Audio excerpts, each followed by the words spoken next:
দেশের গুরুত্বপূর্ণ ব্যক্তিদের রাষ্ট্রীয় পদমর্যাদাক্রম নিয়ে আপিলের অনুমতি দিয়েছেন দেশের সর্বোচ্চ আদালত।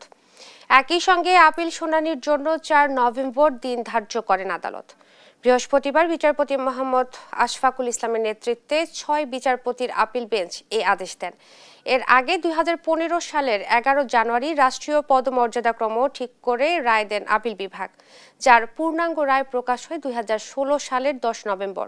রুলস অব বিজনেস অনুযায়ী 1986 সালের 21 সেপ্টেম্বর ওয়ারেন্ট অফ প্রেসিডেন্স তৈরি করে তা প্রজ্ঞাপন আকারে প্রকাশ করা হয়। 2000 সালে এটি সংশোধন করা হয়, যা চ্যালেঞ্জ করে হাইকোর্ট রিট করেন জুডিশিয়াল সার্ভিস অ্যাসোসিয়েশনের সাবেক মহাসচিব আতাউর রহমান। ওই রিটের উপর 2010 সালের 4 ফেব্রুয়ারি ওয়ারেন্ট অফ প্রেসিডেন্স বাতিল করে 8 দফা নির্দেশনা দেন হাইকোর্ট।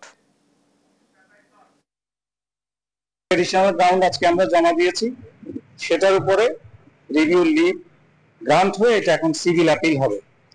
সেই সঙ্গে মাননীয় আদালত এই মামলাটি 4 নভেম্বর 1 নম্বর আইটেম হিসেবে কার্য তালিকায় অন্তর্ভুক্ত করার নির্দেশ দিয়েছেন।